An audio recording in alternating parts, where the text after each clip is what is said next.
minute. Have the screen a bit bigger? Or? No, I can. That's what I was. Come closer. That's fine. But yeah, it's pointer versus full screen.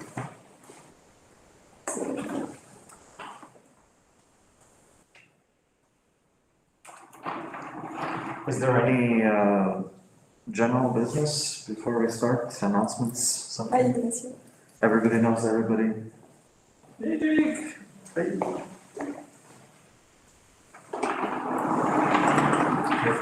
think you can. Roy, I think we can start. Yes, absolutely. So wanted to welcome Sarah. Really looking forward to her presentation. Sarah, floor is yours. Just let us know about how do you want to be interrupted during the presentation with questions, if any, or do you want to take it later on? But yeah, floor is yours. Okay. So feel free to interrupt me whenever you want during the presentation. If something is not clear, if you have some comments, since we are all from very different backgrounds, if something is not clear, just tell me and I will comment further on that. So I am a visiting researcher at CRI, but I'm coming from Le Mans University. So for those of you who don't really know France, Le Mans is a city just in between Paris and Nantes, which is very famous for a race, a car race. That's it. And I work at the mathematics laboratory in Le Mans on population dynamics and longevity. We need a Chilean to remind us. Yeah. And I wanted to, I'm not a fan of Riet, but it's another dish you have to try if you go to Le Mans. So that's it for my talk on Le Mans. Between Riet and car racing, yeah. So I wanted to start by doing a small introduction on longevity, and what I mean by longevity is more how people try to model the human duration of life. So actually, if you the first attempts at estimating the human life distribution are really pretty old, since the first one was in the 17th century. So the first, what is called life table, was in the 17th century. So there is some kind of, we don't really know if the author of this life table is Grant, which is the author of the paper, or maybe Petty. There is some kind of mystery around that. And then you can see that the famous astronomer Halley, I don't know how to pronounce it in English, also defined the life table at the end of the 17th century for the purpose of pricing life annuities.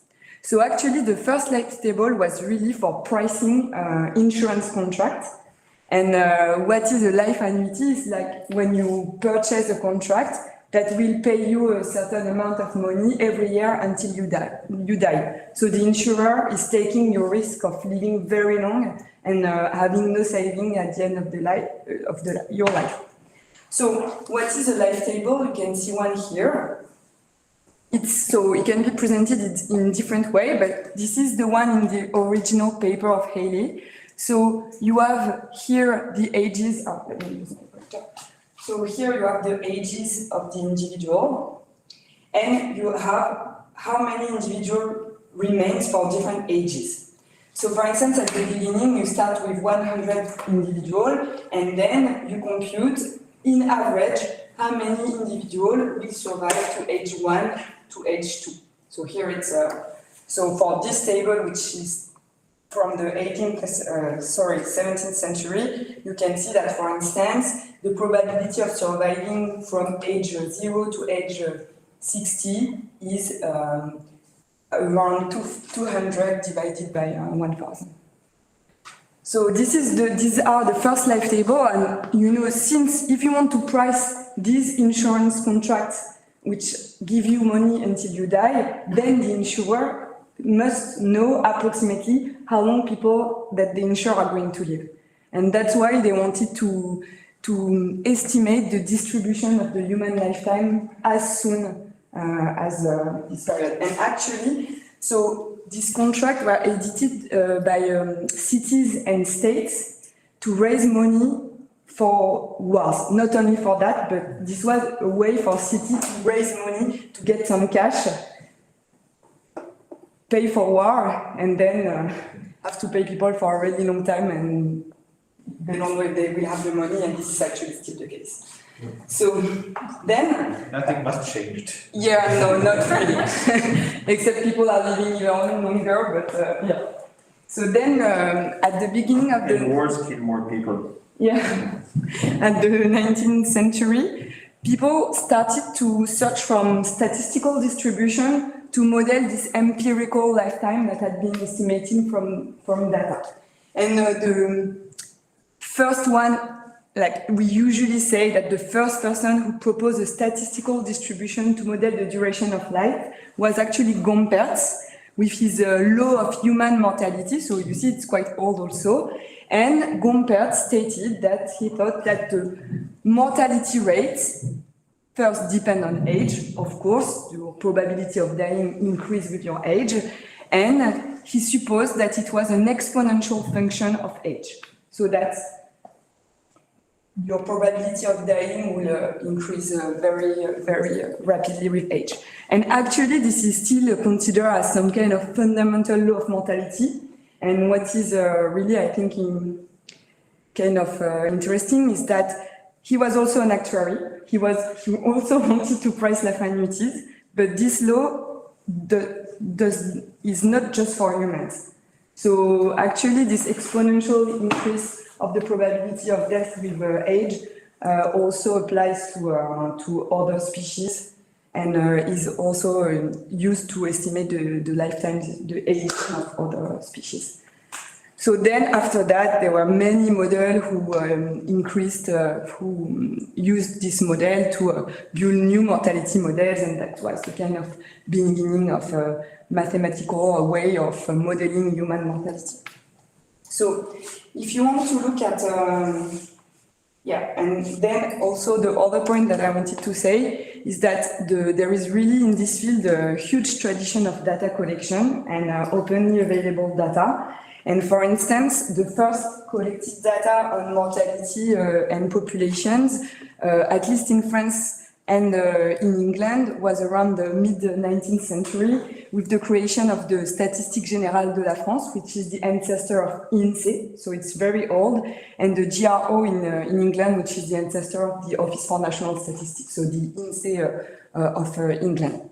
And now you have multiple available data sets if you want to see the mortality of individuals in various countries. So the most famous one may be the Human Mortality Database, but then each national institute released data, the UN released data, the World Health Organization. So you have a lot of data, not really what you need, but still you have a lot of data, and you have data for a very long period. Sorry, Sarah, what do you mean when you say not really what you need? So, I don't know, maybe if you're a biologist, and maybe I'm not going to say the right thing since there are biologists in the room, if you want to estimate the duration of life on, I don't know, of mice, maybe you are going to put some mice in different boxes and see how long they live, and then you have individual data. You have your mice number 1, number 2, etc., and then you can do your statistics. But for human, actually, most databases are not individual databases. You don't have like you were born in this date and you will die and you died at this date. So you have aggregated population data at maybe the national level. Now it's really more disaggregated at the regional level or by socioeconomic characteristic, but still you always, most of the time, have aggregated data. And actually this raises a lot of issues. I will try to speak a little bit more about that later. So if you want to look at the lifetime distribution, the distribution of the duration of life, what you can look at first is the death distribution, the age at death distribution, sorry. So what I plotted here, so you have the distribution of death by age, so here you have the ages, it's for France, and you have different dates.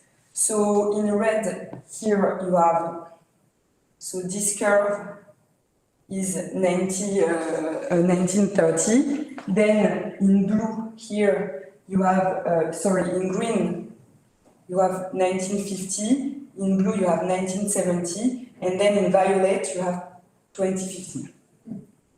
So what you can see is that depending on the year, the age distribution at death is really changing. So first you can see that before the 1950s, you had approximately 10% of individuals who died in the population before age 1. So the infant mortality was really, really important, while in 2015 you have less than 1% of individuals in the population who died before age 1.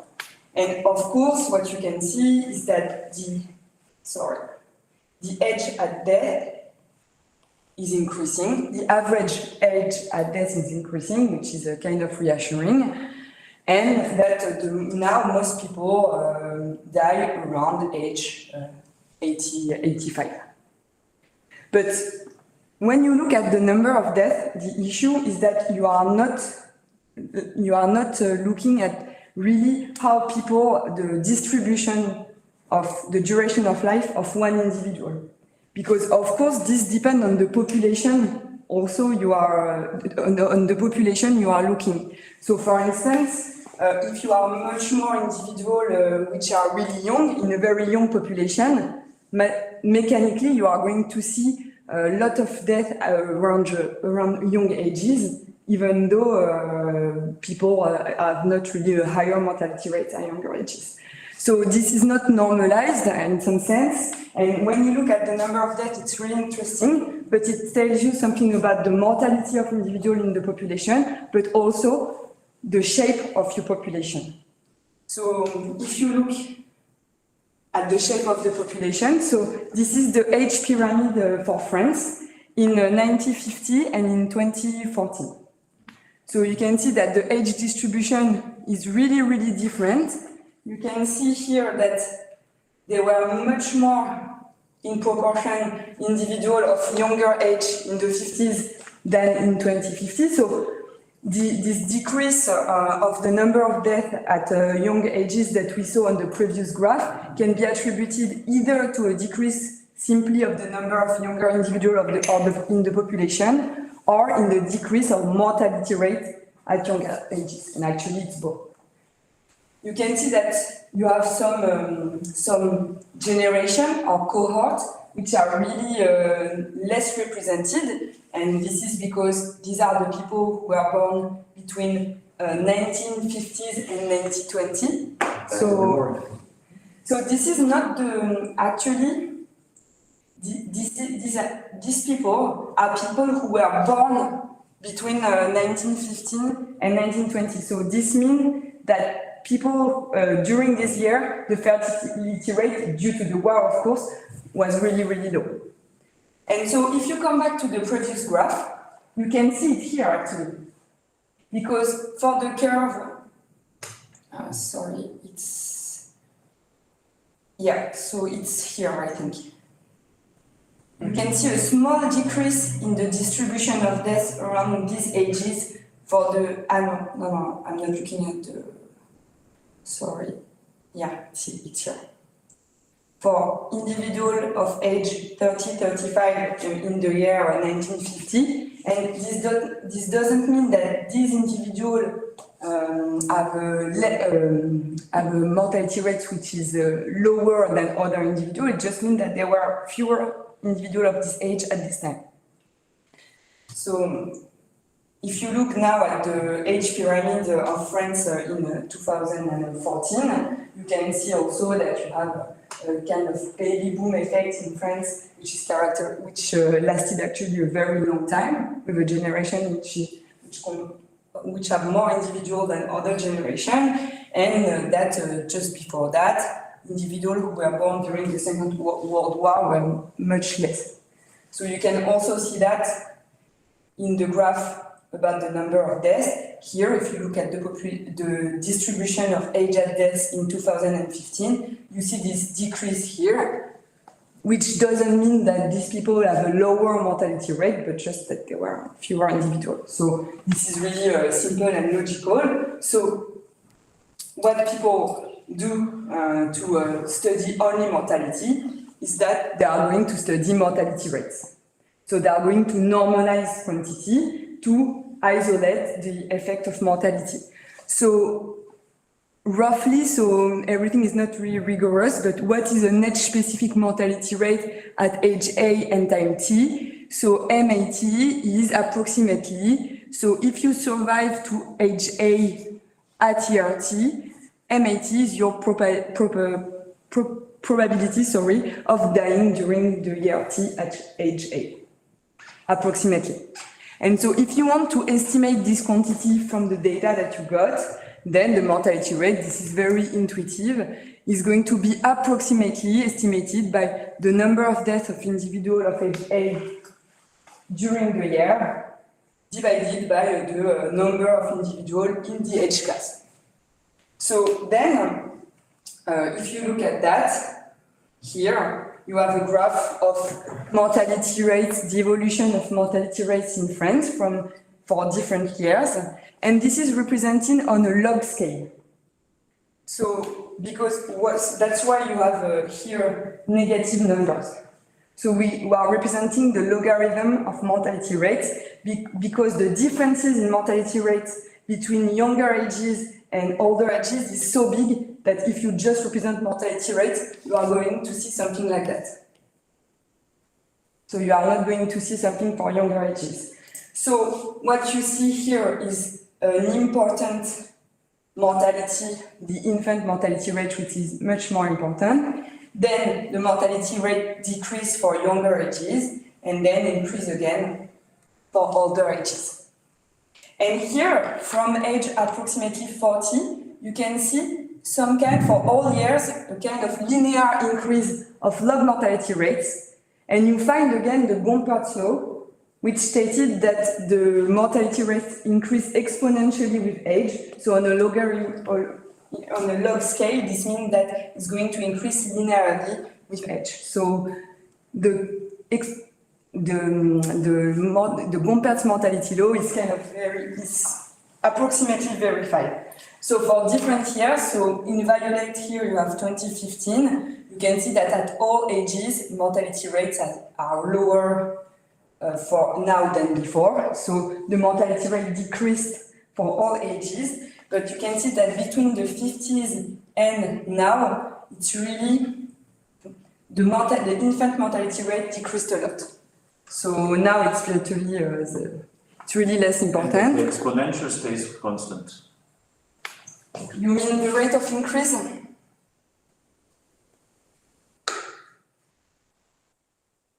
No, it changed a little. I mean, they look fairly. It changes because you have some kind of effect. It's that at very old ages, the differences in mortality rate is smaller than before. And this means that at some point the assumption, which is really debated, is that when you reach a very, very old age, then it's biology, it's not social circumstances, it's not your life at some point.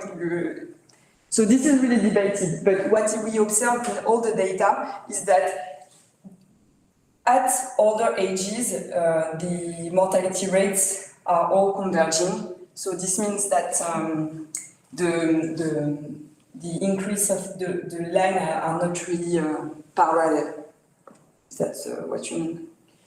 Yeah, but I've never seen data that really suggests this. I mean, it's really, I think, depends how you take into consideration the centenarians. Yeah. Sense, right? But if you look at sort of the 40 to 80, which is most of the book, I would say 95% of the population seems to age on the same, I mean that the decrease of mortality rate occur at the same speed at all ages after 40.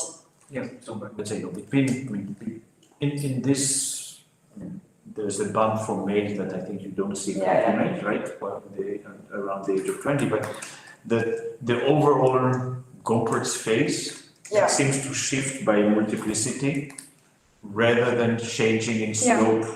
I think on the first order approximation, this is definitely true. The second order would be that the higher decrease of mortality is shifting toward older ages. But the data, depending on the period that you are going to look at, the country is going to change. But I agree that you can see here that for older ages, the decrease in mortality rates is approximately on a log scale the same at older age. So here, you can see what is called the accident bump, which means that you have this bump around age 20 because the behavior of individual is more risky and you have some more accidents. So it depends also on the country. It depends. Here it's males. But I think it's only men and not women here. Yeah, that's why. Yeah, so it's really more important for males, and it depends really on the country. You don't see it on every data, and often it's really people really focus on this, but it's not so clear that everywhere you have this accident pump for every year. And also, you have to keep in mind that the mortality rates here are really, really low because it's on a log scale. So that's what I wanted to say about the standard tool to model mortality usually are age-specific mortality rates, and then you have many parametric model who try to estimate statistical distribution from the data. So what we've seen here in the previous graph is that the mortality rates are really changing over time. So if you are interested in what's going to happen in the future, you have to have some kind of a forecasting model, because you cannot say that the mortality rates that you observe today will be a good predictor for future mortality rates, since we have seen that the behavior is really not stationary in time. So another example is that, so this very famous paper of Open and Voppel, they showed that if you look at the record female life expectancy in the world, and I will show the graph just after that. So the life expectancy at birth, the record female life expectancy at birth has an increase of almost 2.5 years per decade. So this is another evidence that you can, for mortality rates are non-stationary, and you have to have some kind of forecasting. And the issue is that you have really an uncertainty about the future, which is huge. So this is the issue. So why, for application, why we need to forecast future mortality rates? So I think that all of you, it's kind of obvious. If you want to study mostly in Western countries, the sustainability of pay-as-you-go pension. So pay-as-you-go pension in French is retraite par répartition. So the system that we are in France. And public health system, if you want to assess the impact of a pension reform, for instance, you need to know what are going to be the future mortality rates. Another thing which is really important is the regulatory capital for insurers. So insurers are really big on forecasting mortality rates. And of course, it's because they want to price their product and evaluate the risk correctly. But for the regulator, it's also very important, because so insurance companies are asked to put a sum of money aside to cover their potential risk. And this sum of money is estimated by evaluating future potential losses of insurer. So if you don't forecast your mortality rate correctly, then for insurance products such as life annuity, you are going to, if you underestimate the mortality reduction, the fact that people are really going to live longer than now, you are going to ask insurer to set aside really not enough money. And this really is a huge risk for society, because if they cannot pay anymore, you saw what happened when this is the case. A classic Ponzi scheme run by states. And so also kind of maybe little newer issue is the issue of designing social security system in some countries, such for instance as North African countries. where you have pension systems or maybe healthcare system, which are kind of maybe not non-existent, but very small in comparison to what we are used to. And then if you want to think of the design of a social security system, then you have a multiple questions that arise. But one of the questions is how do you predict that your population is going to evolve? How do you predict that how long people are going to live? So for forecasting mortality rates, there are three broad approaches. So the historic one, and which has been used a lot by statistical institutions, is forecast based on expert opinions. So basically, you are going to forecast a mean scenario based on, I don't know, a life expectancy target that you think is going to happen in 30 years. And then you can have a low scenario and a high scenario for mortality rates. So we are going to see just in the next slide how well this works. But then, so actually the second approach, which has been developed since the 1990s, is the extrapolation method, meaning that you assume that future trends, that the past is a good predictor of future trends. This is the most this is the approach that everybody is using now. But then the issue is that you need some regularity. You need that your population is behaving like in the past. So, and what is the past is an important question. Do you think that you are going, usually if you do some time series, not usually, but often you want to have a lot of historic to predict your future. But then if you think of human, do you really think that population during the 17th century is going to give a useful indication of what is going to happen in 30 years? So this is the question about extrapolation. So what would be ideal would be to have an explanatory approach, meaning that you explain risk factors which are responsible for human mortality and how they are impact individual depending on their age. But of course, this is really, really difficult because there are still huge debates on the determinant of human longevity. If you think about macro indicators such as the, socioeconomic environment, it's changing so much that you cannot predict what will be the future society model. So this actually does not really exist. So now I wanted to show you this graph from the paper of Open and Voppel. So what is this graph? So it's the record life expectancy for females from this date to now and the future. So the paper was from 2002. And what you can see is that you have this increase of life expectancy at birth, and it's a record life expectancy at birth. So what does it mean? It means that at the beginning, it was Norway, females in Norway who had the highest life expectancy, and then it was New Zealand, then Norway again, and now it's Japan, which I think everybody knows. So this is not really what I wanted to show you. What I wanted to show you were the expert-based forecast of life expectancy over time.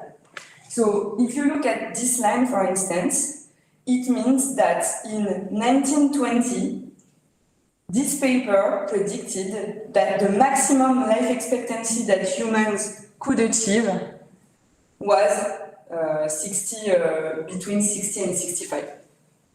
And then this prediction has been revised over time because each time someone did such prediction, it was actually wrong. So if you look at more recent prediction, for instance, you can see that in the 80s, the World Bank predicted that the maximum life expectancy for record life expectancy would be around 82. This is not the case now. So actually, you have a systematic underestimation of this prediction, this expert-based prediction of the future life expectancy. They have consistently been wrong. And then here you can look at so this is the prediction of the evolution of the life expectancy, which had been made in the 70s by the UN, and you see here what happened. So there is really a bias in expert-based forecast of longevity. Yeah? Yes, Sarah, so the question is, this underestimation doesn't matter whatever model they use, whatever, like they... So in the US, for instance, when they don't use a forecast model, when they use some expert-based model, whatever the model, they systematically, all models have underestimated the longevity improvement. So this is the case in the US. This is mostly the case also in the UK. And for other countries, I would say that it's general, but I don't want to say it's always true, always false. Okay. Because I think that in the States with opioids, I think that they are catching up with prediction, because I think it was the last year that the life expectancy actually went down. Yeah, so actually, so this increase is slowing.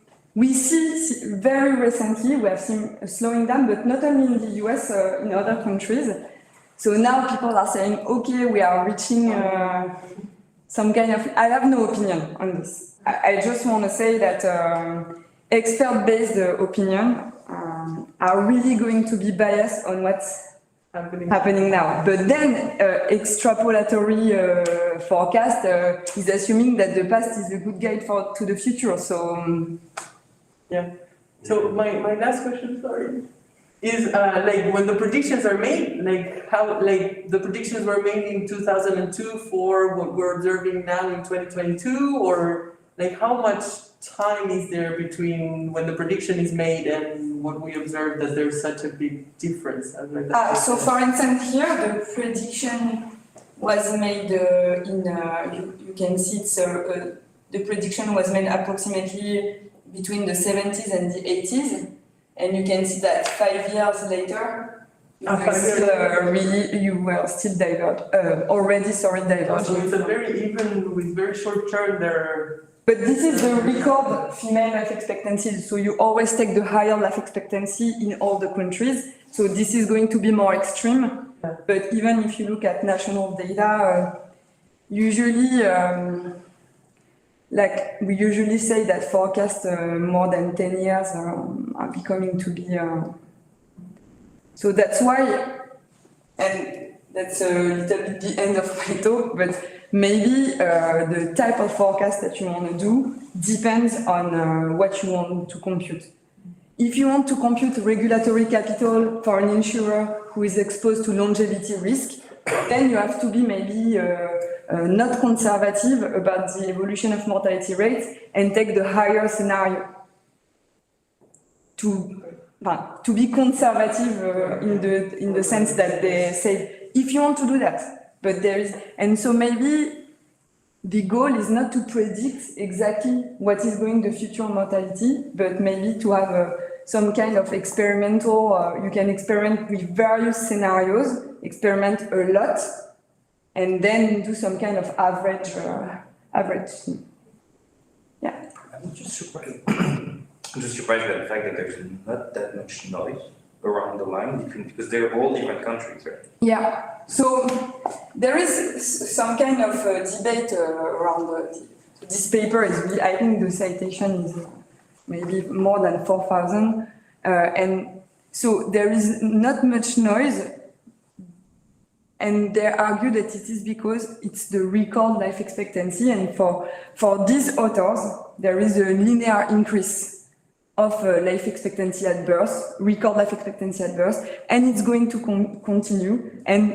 But this paper has 20 years, so maybe they changed their mind. But in this paper, they say, we don't understand why people are always projecting that like longevity improvement are going to decelerate.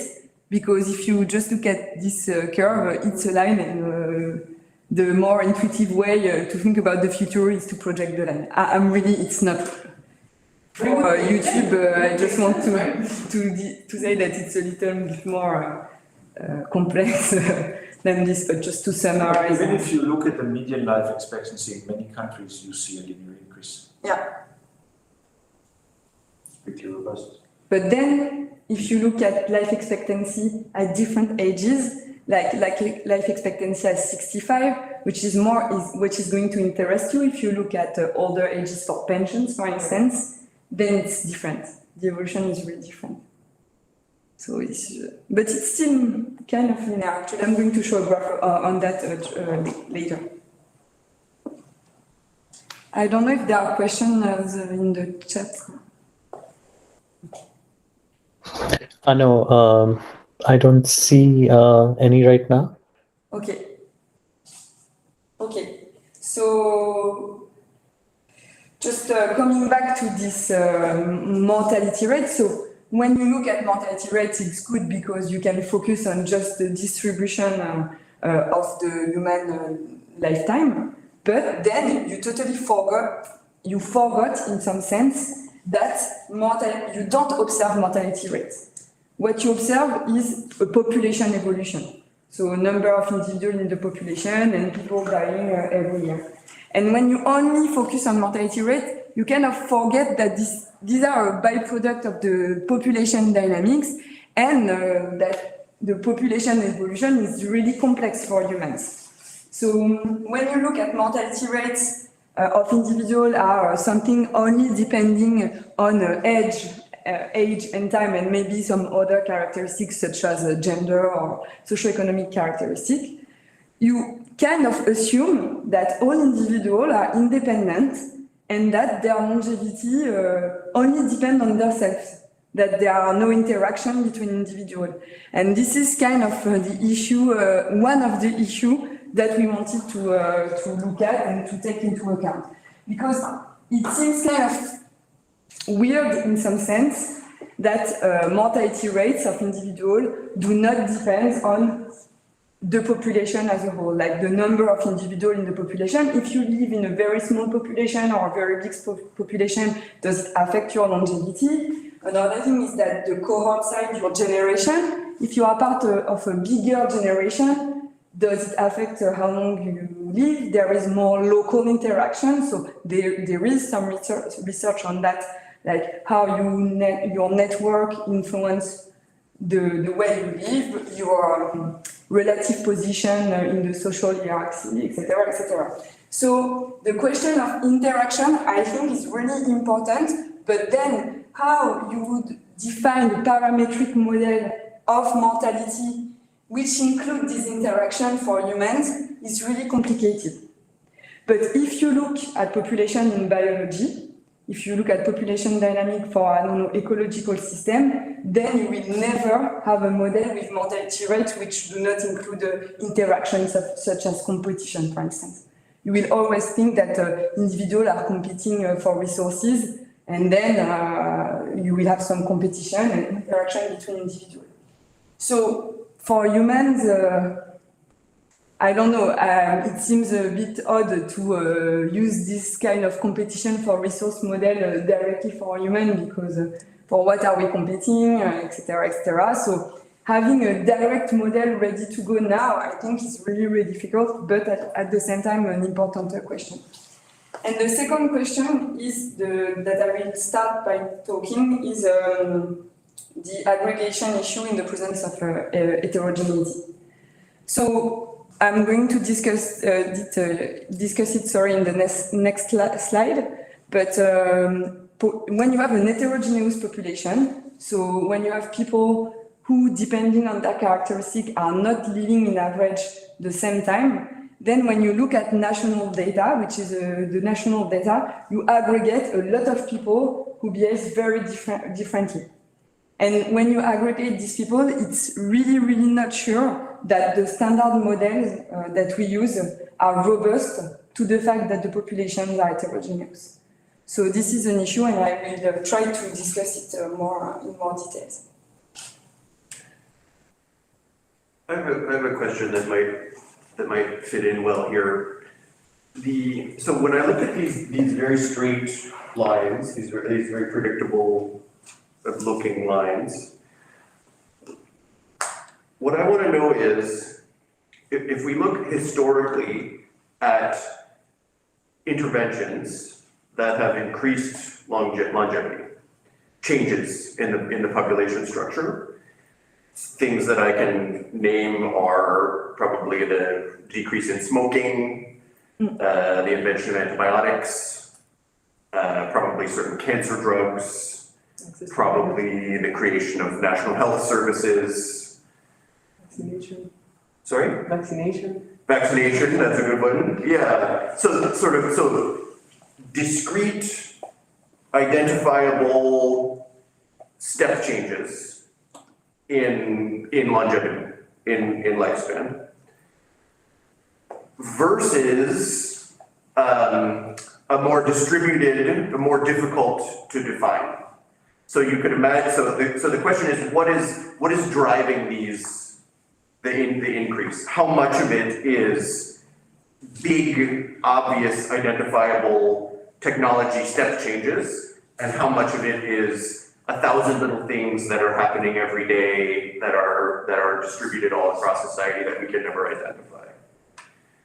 And the reason that I want to know is because as a synthetic biologist, I expect that there's going to be, one of these $3 billion billionaire-funded maniac longevity funds probably is going to find something. And if history shows that it's these sort of gigantic breakthroughs that are what drives lifespan increases, then my expectation is that, if I want to know the future, I need to look at what's happening in the places where the gigantic breakthroughs are probably going to happen.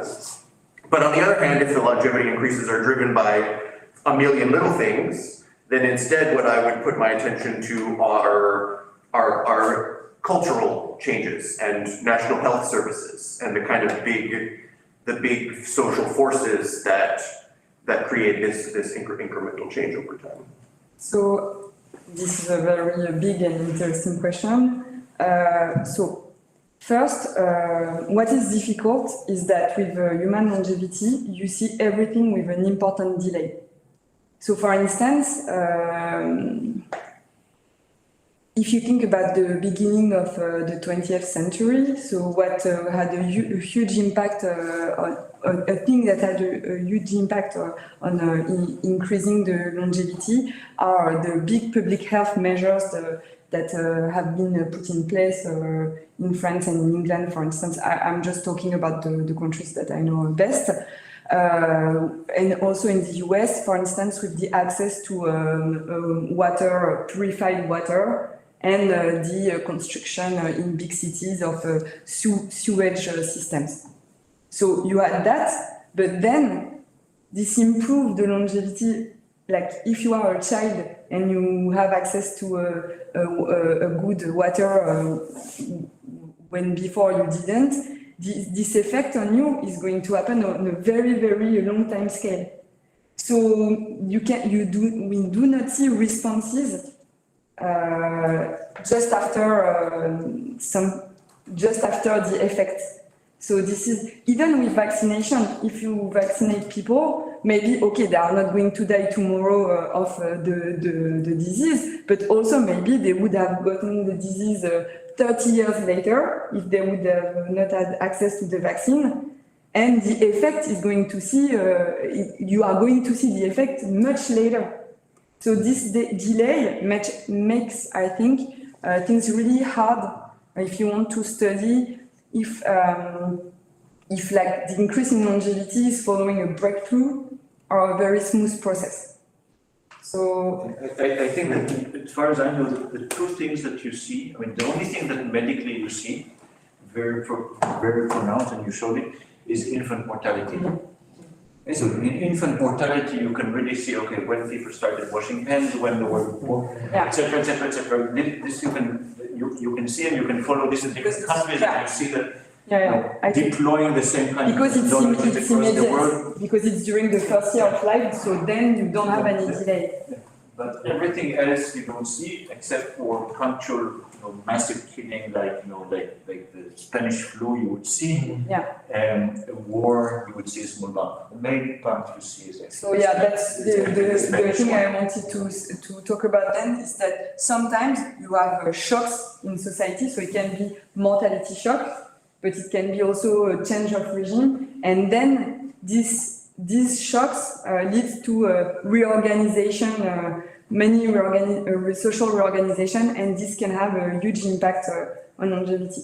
So in terms of shock, like there is the Spanish flu, but I'm also thinking about the cholera epidemics.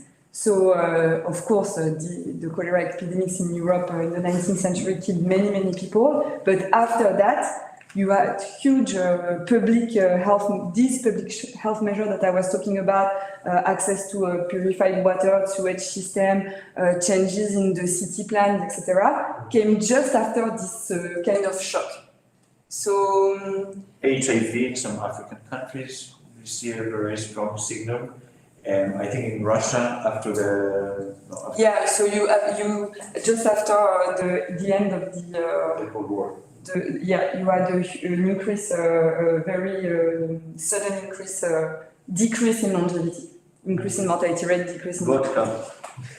So it was mainly liver disease and the other thing is that if you think about this population thing that I just discussed, often when you think about how to increase the human lifespan, then you are going to see, we are going to have a medical advanced discovery, and then we are going to cure something and everyone is going to live longer. Of course, this is true, but I think we should not forget the public health aspect of it. And we're seeing it now, like even for tobacco, for smoking, this is a public health issue, so this has to be solved collectively. So there are medical advances, but also public health measures and macro variables, in some sense, I think are also an important thing to look at. Yeah. And also for tobacco, you see the effects of the first campaign against tobacco 30 years later. So it's hard you do a campaign, but then if you want to assess it in terms of mortality, of course there are other ways, but if you want to assess it in terms of mortality, you are going to see it later. Recently, in the past decades, we saw some kind of decline in the longevity improvement for females. And it was not because of something today, it was because females started to smoke after the males, and we are now seeing it in some countries. So this delay is very important. I think we can discuss. There is another thing also, but Okay, yeah. I go to the next slide because this is the end of the introduction. We are not going to stop I'm going to move. So, just if you want to look at heterogeneity, it's the same thing that for longevity. If you look at research on the relationship between socioeconomic status in a broad sense and mortality, it's really old also. In the 19th century, there was, for instance, Villermé, who linked mortality rates in Paris with tax revenue for different boroughs in Paris and established a relationship. So this is a really old, and there is, of course, a consensus on the correlation between socioeconomic status and mortality. What is kind of new is that in several Western countries and also between the country, we are seeing some increases in socioeconomic and geographical gaps in longevity. So it seems that since the 80s, the heterogeneity population is actually increasing. And longevity inequalities are increasing. So I just give, for instance, one example here. So in this study, they showed that the gap between in life expectancy at birth between less and more educated women in the US was of about 8 years in 1990, and it grew up to 10 years in 2008. This is one example. So this is kind of new, and a lot of people are focusing on this here and on what the data is showing since the 80s. So now you have a very, very growing literature on how you can model and forecast mortality rate by socioeconomic subgroups. But what I'm more interested in is that when you look only at aggregated data, which is basically what is done by a lot of institutions, how does this rising heterogeneity is going to impact your aggregated data? So it can impact it in many ways, and one of the issues is the interpretation of national targets, which are set by many institutions. So, for instance, you have the World Health Organization, who set the 25 times 25 target in the target, which is to reduce by 25% by 2025 all premature mortality from non-communicable disease. So it's really similar to the SDG target. And also in the US, you have the Institute of Medicine, which is recommending the Department of Health to set a life expectancy target for the future, etc. But the issue is that all these targets are kind of national targets. But then if you have a heterogeneous population and the composition of the population is changing a lot, when you want to interpret if you reach your target or not, it's very difficult to assess if you failed in your policy, in your health policy, or just if the population of the composition of the population changed. So we wanted to look a little bit at that, and what we wanted to assess is that does a change in the population, in the composition of the population, can really compensate for, in some sense, reduce of mortality for a certain cause of death. So is the impact of compositional changes as high as the impact of a reduction of certain disease? So, Sarah? yes. So I was just wondering, because WHO has something called quality of life index also. I was wondering about if the mental health status as well as psychological issues and things which are mediated by things like smoking, obesity, alcohol consumptions and things like that. Are there good studies which study, like, because I can see how much of physical health indicators have been influencing the longevity study, but what about the mental health status? Is that?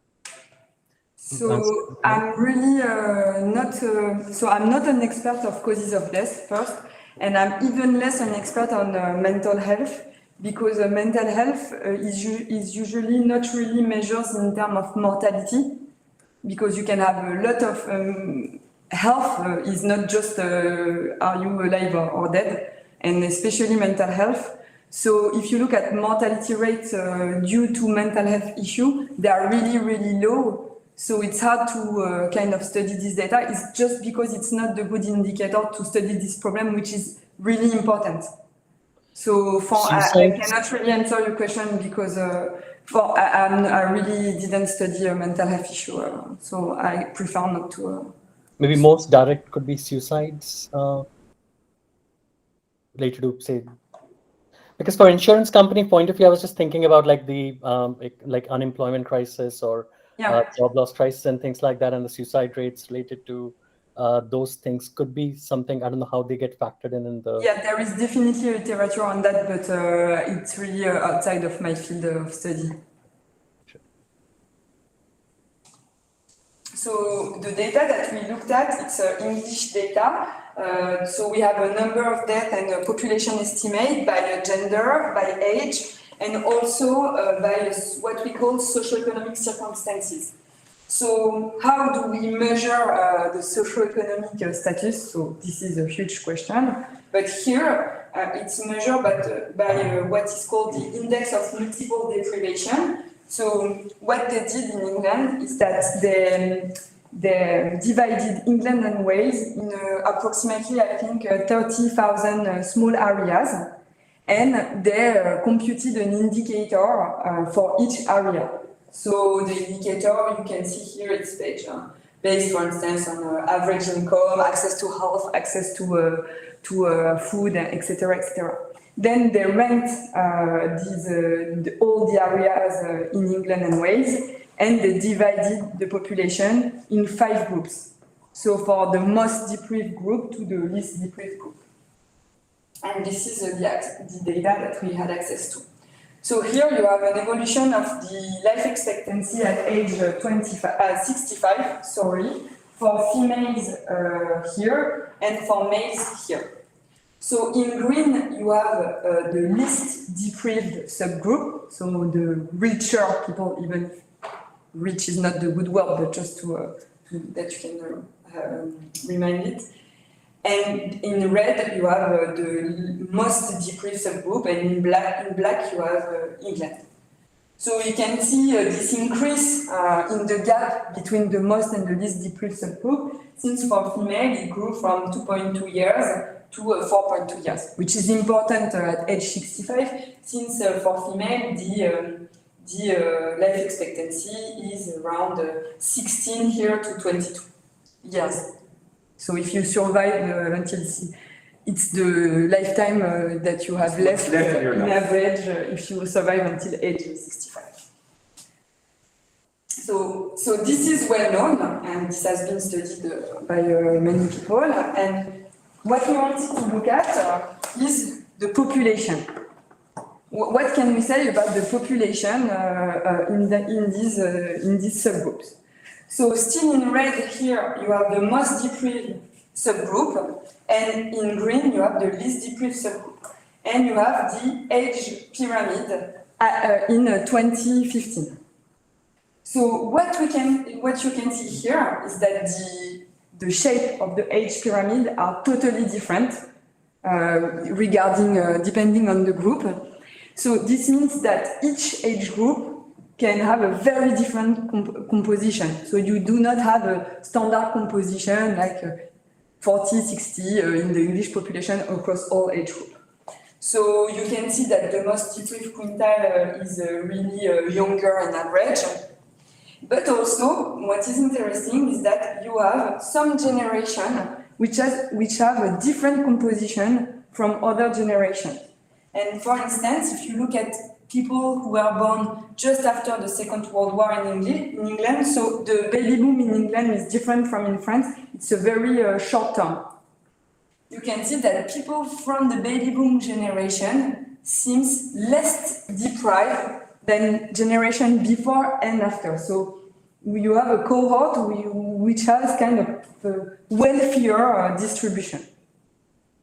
So if you look at 1 year, you can see that different age groups have a different composition, but the other issue is that if you look across time, you also have non-stationarity. So in this graph, I have represented the composition of the age class 65-74 for different years.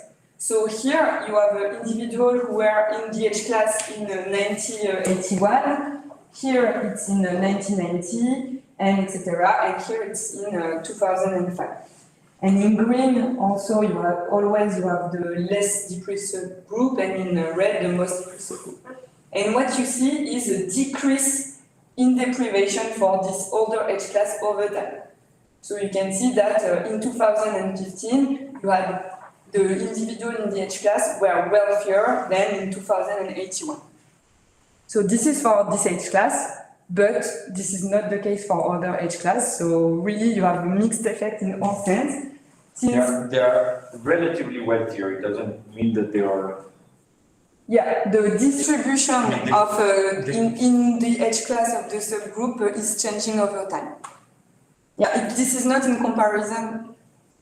Yeah, like here I'm looking at the distribution in different subgroups. Yeah, but what I'm saying, because it's a ranking system, yeah, right? It's not in absolute terms of whatever coin of wealth and well-being it is, right? It can be that the deprived ones become more deprived. Yeah, totally. And also, so I did not say it, but so how does this work? The index of multiple deprivation is computed once and fixed. So this is an issue because they did it in, I don't know, I know, sorry. So here it's the index of 2007, and we apply this ranking for all the years. So the more you are going to look at your historical data, the more issue you are going to have because you have like the area can change over time. Gentrification, central cities versus the outskirts Yeah. of the cities. I mean, in 10, 15 years, that can be huge. So what we did, so this was an issue for us. So what we did is we looked at the data, at the differences in the data with the index of multiple deprivation computed for different years. So 2007, 2015, and I think 2001. And actually we see small differences because we only have 5 groups.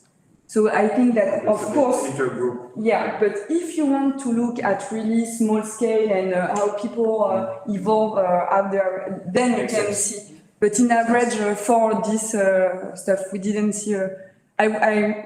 For me, it was a huge problem at the start. I thought that we would have very different results, but actually not really. But still, if we want to look the data at for more years, then we have a problem in that case. So are there less people in the deprived category because they die sooner, or the other ones survive more, or? So it's for this year, so actually you can have an effect of the fact that so the older you are, the wealthier you're going to be in some sense because it's a selection effect. C'est survival of the fittest in some sense. But for this age class, I think it's more a social effect because people don't. You have a mortality effect, but you also have a social effect, and you have to think that it's a geographical based indicator. So this also means that older people live in wealthier areas. So this is and this means also that older individuals have access to a more wealthier area. But this could be a comment on sort of the stratification of the society more than on aging. Yeah, definitely. So this is the baby boomers stealing all the money, Yeah. right? No, I don't know. That's specific, that's, No, but this there specifically, that's what this is. is an important question around that. Yeah, but if you look at really older age class, then you are going to see this selection effect. And if you look at like 90 years old, at the end you only see green. But this is a mortality effect. Okay. And I have to stop at now. Is there questions? I mean, basically, I think we're here to round one, so. I mean, officially it's an hour, so officially we're done, but we can. Okay, maybe I'm going to try to wrap up in 5 minutes. No, okay, I mean, keep going. Go. And if people need to leave, they'll. Vote with their legs. So we did We're this. getting data, it's getting Yeah. But since I'm a probabilist, I wanted to show you models, but I think that I'm not So we can going to move get forward. to the. We're in your hands if you want to go to. No, but for me, it's really important to show the data because it's applied math, so you cannot say anything if you don't know the data. Personally, I really want to see like how people tackle such behaviors because, as you said, there are so many factors which is very hard to take into account, and they are all also heterogeneous. So, but what we see is the aggregated result, and then I'm like, yeah, any one model at least I would really be keen to see how people actually try to detangle these effects and. So actually, it's quite new. So there are some static studies, but dynamic study looking at the population evolution. Actually, it's kind of new. So, but I'm going to show a very simple model, and then at the end, just one slide. So, just to another point, if you look at the age class 25 to 35, then you see the inverse. Over time, you see an increase in deprivation of this age class.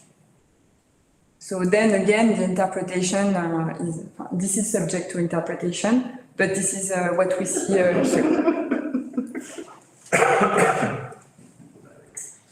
Okay. So what we did, So of course, I'm not going to solve the issue of modeling the English population by a socioeconomic subgroup across time. So we just wanted to play with the toy model to see this compositional effect and their general the impact that they could have.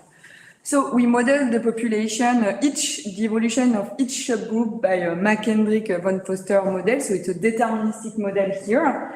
And what we have is that here you have the number of individuals, here you have the number of individuals of age A at time t in subpopulation J, and people have a mortality rate which depends on their subgroup age and time. So this is the aging law, the death of individual, and the evolution of your age pyramid is going to be conditioned by two effects here. The initial age pyramid, so how the population is composed at the beginning and how it evolves over time, and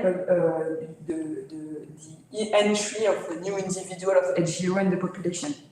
So here, an important thing that we did not model is our internal and external migration. So of course they are huge, especially at younger ages, both internal and external migration. But since I'm going to only look at older individual, I will not go into detail, but actually internal migration are really, really less important for older individual. So if you look at the population on a short term, only older individual, this is a kind of okay to, in the first approximation, not look at it. And so we look at, I'm not going to detail it, but we look at three scenarios. First, the evolution of the population where mortality rates are fixed. So there are no decrease in mortality rates over time. So this is the first scenario. So the second scenario is that you have a mortality improvement. So the mortality rates are decreasing over time, but the composition of the population is assumed to remain constant over time. So the same as your initial pyramid. So this is actually what people do when they aggregate,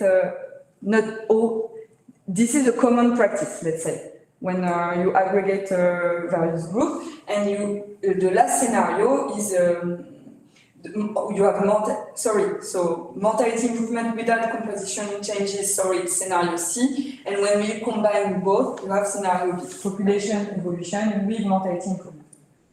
And as a start, we did two simulations, one taking as initial condition the population of 1981, and one taking as initial population the population of 2015. And looking at the evolution of these two age pyramids. And what we obtain is this. So you have in blue, it's the scenario where you have, so here you have age, you have average mortality improvement by year. So what does this mean here? This blue dot means that in average you had 0.5 the mortality decreased of 0.5% per year for age 65. So this is the scenario where the population composition doesn't change and we have constant mortality improvement, so that's why the lines are constant. So during the year 2000, the annual average improvement rate for mortality rates in England was 2%. And now it's more 0.5%. So these are realistic numbers. And here you have, when you look at a population with mortality rates which don't change over time, but you have the composition of the population which changes over time. So if you start with the population from 1981, what you see is that you have here positive improvement rates. So this means that the evolution of the composition of the population starting from this population had a positive impact on the average mortality rate of the population. So the composition is evolving in a good sense for these older ages. And when you combine the two, you can see that you have average improvement rates, which are of order 0.8%, for instance, for age 65. Now, if we look at the same thing, but starting from the population for 2015, so here you have your constant scenario where the composition of the population does not change. But if you look at the scenario with constant mortality rate and the population and only population evolution, then you have at all ages above 65 negative improvement rate, which means that the evolution of the composition of the population has a negative impact on aggregative mortality rates. It makes mortality rates increase. And when you combine the two, you have an average improvement rate which are really low, nearly zero at age 65. So this means, and I think I'll just stop here, that the past evolution of the population might have a positive contribution to the increase of the life expectancy, but this really raises the question of how this heterogeneity will affect future mortality rates. And this might contribute to the debate on why life expectancy, the increase of life expectancy is decelerating. So I think that looking at compositional changes is really important, and that we should not just focus on mortality, but as a population as a whole. And we compared the effect of compositional changes to a decrease of 20% of mortality from cardiovascular disease, who used to be the first cause of mortality. Now it depends on the country, but it can be cancer. And we saw that with reasonable changes in population composition, we could compensate for a 20% decrease of this mortality. So this is not a second order effect of the population. So it was a deterministic model, but of course, if you want to have realistic model, you have to go with probabilistic models, where you can do a lot of stuff, and that's why we did an R package where we can simulate a random population evolution where people interact when you have births, deaths, changes of characteristics. And if you want to simulate an agent-based model or interactive population, I would be happy to discuss it with you if you want to try the package. And it works super well. Yeah, can we see the results from these simulations? How are they different? You mean if no, I didn't put it in the presentation. I only put theoretical results. Next time. Yeah, but this can be used actually for, Michael used it for biological population. These are a lot of applications in biology and ecology. So, yeah, I'll stop here.